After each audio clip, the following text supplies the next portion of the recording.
how's everyone doing? I'm Rich Celenza. Thanks for checking in Real Business Podcast here. I'm just kidding. I'm with Robert Beninati, my co-host. He's Real Business Podcast. All real, yep. What am I saying?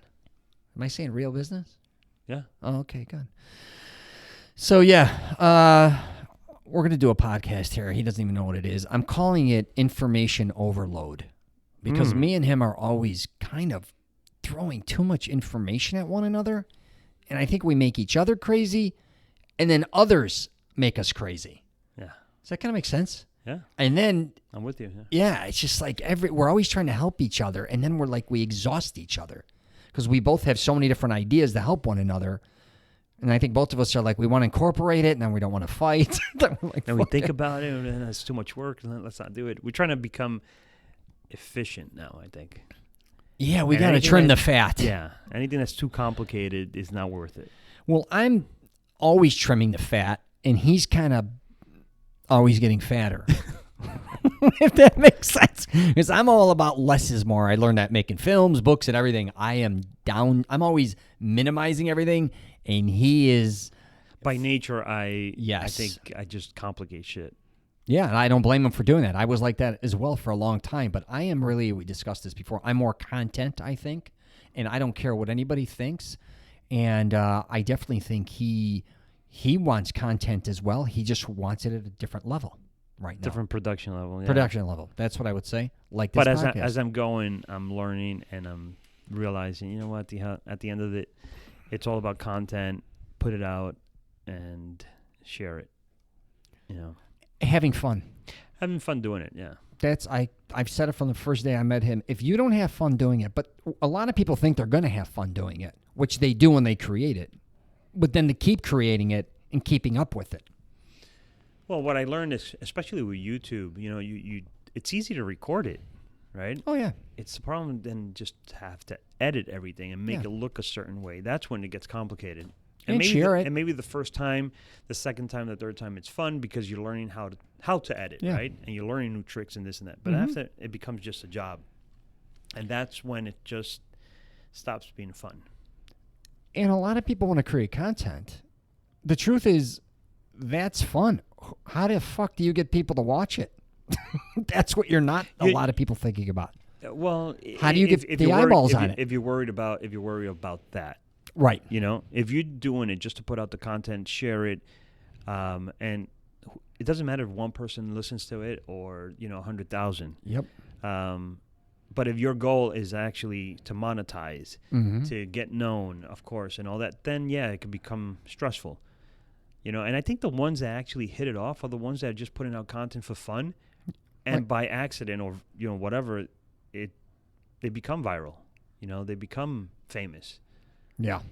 I kind of just want to create it to have fun. I think the more you search for something, the less you find it. A lot of, let's say, YouTube, podcast, or whatever, I relate it to making a film because everybody loves writing a screenplay or finding a screenplay. They love shooting it, right? Maybe even editing it. Where are they getting distribution? If you really want to create content just for for just creating it. But I think most people that do create it, just like making a film, as much as they say, I don't care who sees it or not, I'm just doing it for myself. Most likely, deep down inside, they're creating content because they want other people to view it. Down deep inside. Yeah. So the thing is, that's where I think a lot of people fall short is not figuring out a way once I do create this content. Because if you're going to throw it on, if you don't care, I used to say, like a lot of filmmakers, I'd be like, hey, if you don't care, go shoot it, never release it. Well, why would I do that? Like, you just said you don't care if anybody sees it. Well, you know what I mean? I want people to see it. I want to get in festivals. Well, you just fucking answered my question. It's right there. You're creating it because you want people to either experience it, you want people to review it, you want to make maybe money off of it. Don't pretend it's one way. You don't go on YouTube. If you just want to create content and share it with your friends, create it, edit it, and email it to them. Call it a day. You're going on YouTube or you're going on a podcast with a major outlet or whatever because you want basically a lot of others, even people you don't know, to listen to you or watch you or whatever. Wouldn't you say? I would say 90% of the people, yes. Yeah, but a lot of people try to pretend they don't. Well, anyways. Yeah, and then you have 80% of that 90% that pretend that they don't care. Yeah, it's like people that post things on social media all the time. I don't care what they think, if they like it or not. I'm like, then don't share it. Just share it with whoever you want to share it with. Why are you? You know? Maybe it's that they don't care in the sense that they don't pursue how many people watch it. Obviously, they want people to watch it, but it's not their priority. I get that. I'm the king of that. I'm with you on that one. But I think a lot of people, is what I should say, is a lot of people bullshit themselves that they want attention more than they claim they do, or they want people to or they want people to respect their opinion. Yeah, that's a different podcast, I think. Yeah, it is. That's a different, yeah. But the information overload, let's go back into that. But I think it kind of falls into that because I think with all these social media platforms that even we're on, it's never enough. It's a lot of information, different opinions, and then it just confuses the hell out of you. It gets to a point you don't know which way to go. I mean, it's a lot of information out there.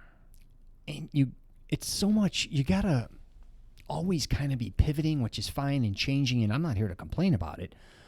But it's, you're never on enough. You're never sharing it enough to a certain degree. You're not, it's always kind of what you're not doing sometimes. The ones that are very successful, they're looking at them and going, my God, they're doing everything right, which that's great. Mm-hmm. But, somebody who's got 10,000 subscribers on YouTube compared to somebody like myself who don't even have 1,000, let's just take it. And then the next one who's got 1 million. And the next one's got 5 million. And then the next one's got whatever. I think a lot of times how do I say this? I think we strive for certain things, but we don't know how to get there. Well, that's a different story, Rich, because if you're creating a podcast or YouTube channel, it's really a business what you're creating at the end of the day, right? Right. Okay, so now you're creating a business and you need sales, right? A business needs sales. Right. So basically, for YouTube, sales equals subscribers, viewers, right? Right. So now you have to launch this channel as a business. Right.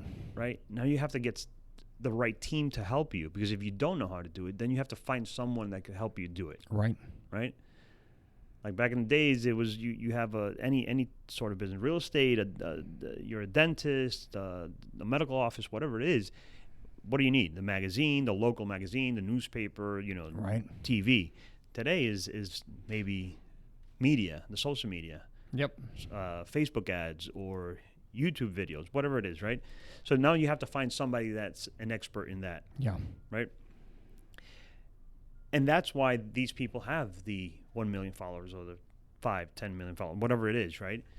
Versus someone that, let's say in your case, right, you're just creating the content, you upload it, and you kind of wish for the best. Yeah. Like I just put it up to put it up. You just put it up, and like you say, whoever watches it, listens to it, that's right. fine. If someone else wants to share it, that's fine. You do a little bit of effort by uploading to Facebook and maybe Twitter, whatever it is you do. Right. And that's the end of that. Yep. Right? You don't dig into analytics. You don't go into the hashtags and right. the tags and the right platforms to push it. You don't do any ads, right. which you can. So I think that's the difference between, I wish I could do this versus other people with big subscribers are actually doing it as a business, pushing it to reach, the 1 million and then the 2 million and so forth. So just. Yeah, I think they figure out what works best for them too. For me, the overload of information is, I do real estate. I got the real estate video side on it, right, on YouTube, and then I got the podcast. Yep. And then you look, you do research, and then, wait a minute, you could do this, and you could do that, and you could do this, and you could do that. Yeah. And then your mind wants to explode, right? Like with all the different options. Right. I'm like, no, wait a minute, shake your head off. No, let me pick one, keep it simple, and just do it. And give it a shot. Right? For me, I do the podcast. It's my escape. I have fun doing it.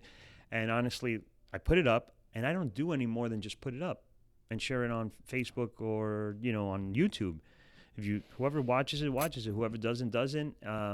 If it's one person I could help, or it changes their life, great. Yeah. But I'm not pushing it as a business. So if I don't get to the 1,000 subscribers or the 10,000 or the 100,000, I'm okay with that. Yeah. Because I'm not approaching this as a business. Right. Now, my real estate side, that's different. Right. I get it. Yeah, for sure. Real business can help you, though, with your real estate. I think with me, I just did it for fun. And then because COVID came in and then you're not working, everyone's like, you should do it as a business. You're like, wait a minute. No, I never said I was going to do YouTube as a business or do a podcast. This was an escape for me from business. But then when, then all of a sudden when you're doing it more, people think, no, you should make it a business. I'm like. You should say that story you told me a little while ago. Which one? The fisherman. Oh, my goodness. Because it goes right into that. Yeah, so I don't know, the Italian fisherman from Sicily, Yeah. I think. Yeah. I used to relate it to kind of Stefano a little bit. But it's, the fisherman, there's an Italian fisherman, and he's fishing, and somebody from America, I guess you could say, sees him fishing. And he's successful at it, right? He is catching more fish than anybody in the town, and he's amazed. And the guy comes up to him and says, listen, I want to take you to America. He's like, really? He goes, yes, we're going to set up a company there. And he's like, oh, really? What's that going to entail? He goes, you're going to come there and show everybody how to catch all these fish. And he's like, oh, wow. And he goes, what does that entail? He goes, well, you got to, teach everybody how to fish, and then we're going to get all the fish, and then we got to distribute all the fish, and then we're going to grow even more. You're going to have to keep showing more people. You're going to oversee them, and we're going to build up a, kind of a factory. Yeah, right? We keep growing. Yeah, and then what? And before you know it, he says, well, what's that going to lead to? He goes, more money. And he goes, okay, then what? He goes, well, then we're going to sell it, and then we're going to make all this money. And goes, and then what? He goes, well, then you're going to be able to do whatever you want to do. And he goes, well, I'm already doing that. So, right, it's that's kind of when. Yeah, this is what I'm doing. I'm having fun doing it. Why I have to put all this work, Yeah. to get back to doing what I love to do, which is fish. Exactly. He's already doing what he loves to do a lot, and I've been discussing this a lot. A lot of people are doing things I should say they're not doing things they love to do because for some reason they're restricting themselves. And a lot of things are very simple. It could be you going camping. It could be someone going fishing. It could be anything. Mm-hmm. But a lot of times people think, I have to be a multimillionaire to go do something amazing. Or if I don't have this company doing this X amount of money, or if I don't travel around the world. The reality is most people, if they traveled for probably 3 months, would peter out and want to go right back home. I can assure you I've done it. So it's a lot of things in your mind.